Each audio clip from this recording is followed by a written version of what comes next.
කට්ටියම සාදරයෙන් පිළිගන්නවා අද සෙෂන් එකට. මම අද කියලා දෙන්නේ Microsoft Foundry එකේ Computer Vision කියන සර්විස් එක පාවිච්චි කරන්නේ කොහොමද කියලා. මම අද ඔයාලට කියලා දෙන්නේ AI services ගැන. එතකොට ඔයාලට යන්න තියෙන මේ Azure AI services කියන එකට. ඒකට ගිහිල්ලා ඒකෙන් පෙන්නනවා create intelligent apps with these small task-specific model created responsible by Microsoft that are accurate, cost-efficient, and ready to use with single key. එතකොට single key එකකින් මේ ටික කරගන්න පුළුවන් කියලා කියන්නේ. මේකෙදි speech playground එකක්, content understanding මේ වගේ දේවල් තියෙනවා. මේවා try out කරලා බලන්න ඔයාලා. මේවා අතරින් මම අද ඔයාලට කියලා දෙන්නේ මේ Vision plus document කියන එක. ඒකට ගියාම මේක තමයි අපි කතා කරපු computer vision කියන එක තියෙන්නේ. මේකේ document face සහ image කියලා columns තුනක් තියෙනවා. ඒකේ face කියන එකට ගියාම මේ තියෙනවා common object detection, image captioning, ඊට පස්සේ dense captioning, image search අන්න ඒ වගේ එක එක features බලා ගන්න පුළුවන්. අපි මේකේ මේ object detection කියන එකට ගිහිල්ලා බලමු. මේ object detection එකෙන් වෙන්නේ මේ objects අඳුන ගන්න ඕන. මෙතන තියෙන්නේ මොකක්ද? මෙතන ලැප් එකක් තියෙනවා. එහෙම කියලා objects අඳුන ගන්න ඕන. මේක use කරන්න ඉස්සෙල්ලා ඔයාලට මෙන්න මේ select hub කියන එක ඔයාලට ගිහිල්ලා hub එක select කරන්න තියෙනවා. මම දැනට create කරලා තියෙනවා මෙන්න මේ hub එක. ඔයාලා මුකුත්ම create කරලා නැත්නම් අලුතෙන් ගිහිල්ලා නම් මෙන්න මේ create new hub එකට ගිහිල්ලා පොඩි steps ටිකක් තියෙන්නේ. ඒ steps ටික follow කරලා create කරගන්න. මම දැනට already හදලා තියෙන එක use කරනවා. මම ඒක select කරලා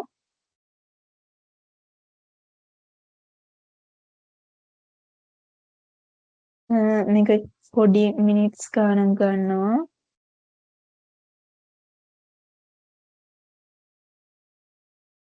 හරි. create වුණා.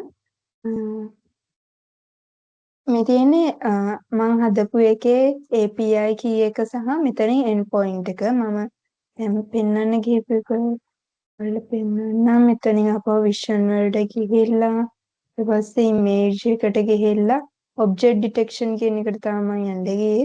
මෙතනින් පෙන්නනවා දැන් මගේ hub එක මොකක්ද කියලා. ඉස්සෙල්ලා මෙතන පෙන්වුවේ select hub කියන එකනේ. දැන් පෙන්නනවා මගේ connected වෙලා තියෙන මෙන්න මේ hub කියන එකට. මේ AI ශාමිනී පල්ලියගුරු මෙන්න මේ hub එකට. ඊට පස්සේ මට තියෙන්නේ මෙතනින් image එකක් අරගෙන මෙතෙන්ට දාන්න. මෙතනට අපිට ඕන අපේ මැෂින් එකේ හරි එහෙම නැත්නම් take a photo කියන එකක් තියෙනවා. මේකෙදි කරන්නේ මේ මෙතනදී මෙන්න මේ image එකේ තියෙන objects ටික detect කරගෙන තියෙනවා. ඒ තියෙන්නේ footwear කියන එක මෙයා මේ සපත්තු මෙයා detect කරන් තියෙන footwear. ඊළඟට person කෙනෙක් ඉන්නවා. laptop එක ඊට පස්සේ seating මේ එතන ඉඳ ගන්න පුළුවන් එකක් තියෙනවා. ඊට පස්සේ අපහු person කෙනෙක් ඉන්නවා. අපහු sitting එකක් තියෙනවා සහ table එකක් detect කරගෙන තියෙනවා. මේ image එකේ තියෙන දේවල් මෙයා detect කරගන්නවා. අන්න ඒක තමයි මෙන්න මේ detect common objects in images කියන කියන්නේ. අපි මේ image එක upload කරලා බලමු.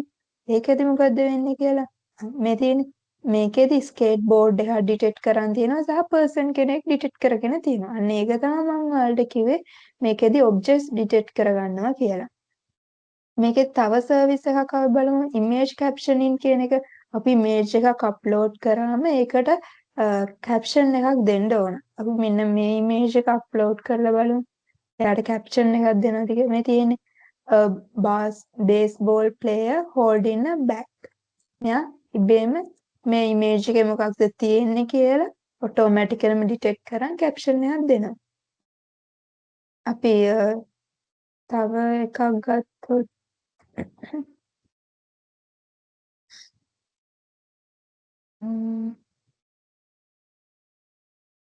මේක දාමු.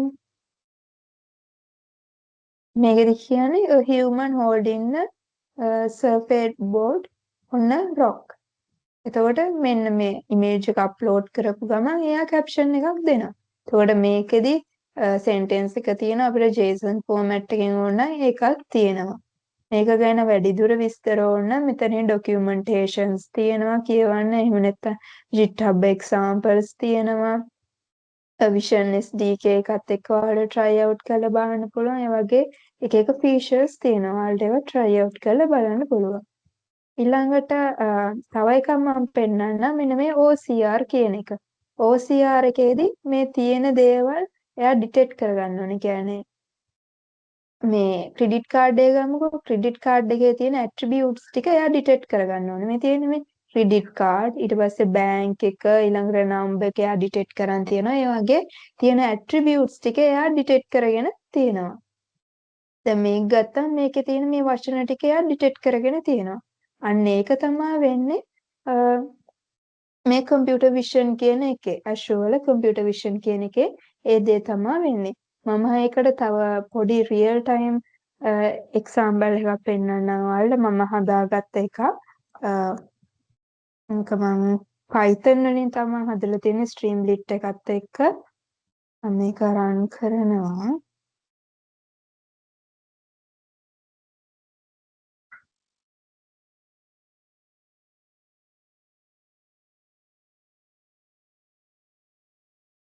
මේකෙදි මම යූස් කරලා තියෙන OCR එක. OCR එක කියන්නේ එයා අදාළ ටෙක්ස්ට් එක මගේ පිච් එකේ ඉමේජ් එකේ තියෙන ටෙක්ස්ට් එක ඩිටෙක්ට් කරගෙන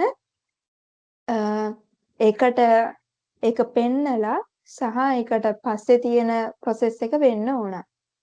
දැන් මම කරලා බලමු එකක් මෙතනදී show vision එකට ගිහලා මම මෙන්න මේක දෙනවා. මම මේක හදලා තියෙන්නේ මේ මෙඩිකල් රිපෝට් සඳහා. මේකෙදි ඉමේජ් එකේ තියෙන බ්ලඩ් එක, බ්ලඩ් ෂුගර් එක 135 ඊට පස්සේ කොලෙස්ටරෝල් මේ ගාන තියෙනවා කියලා. ඊට පස්සේ මම ඇනලයිස් රිපෝට් කියද්දි මෙයා මේ ටෙක්ස්ට් එක අඳුනගෙන ඒක ඩිටෙක්ට් කරා. ඒ ටෙක්ස්ට් එක පෙන්වන්න ඕන සහ මම තම ඇතුලෙන් මොඩල් එකක් ට්‍රේන් කරලා දීලා තියෙනවා යම් process එකක් වෙන්න කියලා. ඒ process එකත් වෙලා රිසල්ට් එක පෙන්වන්න ඕන මෙයාගේ මේ රිපෝට් එක හොඳයිද එහෙම නැත්නම් හොඳ නැද්ද කියලා. අපි ඇනලයිස් රිපෝට් කියන එක දෙමු.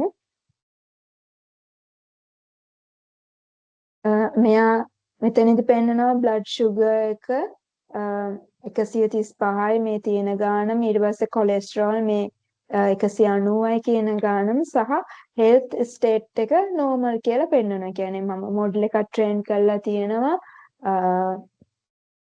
එක මම පෙන්නන්නම් මේ මෙතනදී .pkl මේ ෆයිල් එකට මම මොඩල් එකක් ට්‍රේන් කරලා තියෙනවා.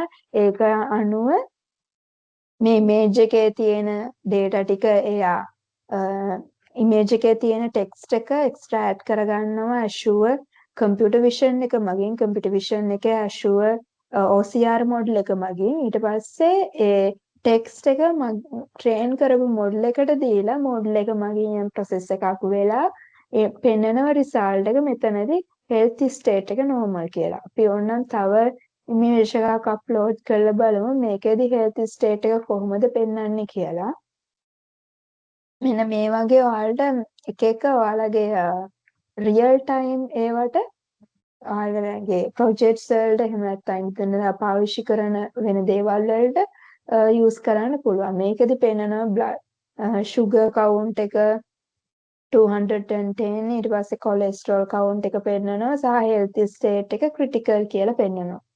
එතකොට ඉස්සෙල්ලා එකේ ප්‍රශ්නයක් නැහැ. ඒ වුණාට මේකෙදි health state එක critical වෙලා තියෙනවා. ඒ ටික තමයි මට අද ඔයාලට පෙන්වන්න ඕන වුණේ. ඔයාලට තව වැඩි විස්තර දැනගන්න ඕන නම් මෙන්න මේ Microsoft Learn student පෝර්ටල් එකට යන්න පුළුවන්. Learn එකට Microsoft Learn එකට ගිහින් මේ course model එක follow කරන්න. ඒකෙදි ඔයාලට idea එකක් ගන්න පුළුවන් කොහොමද මේක වෙන්නේ කියලා. ඒ ටික තමා මට අද කරන්න උවමනා වෙලා තිබ්බේ. තැන්ක් යූ ජොයින් වුණාට.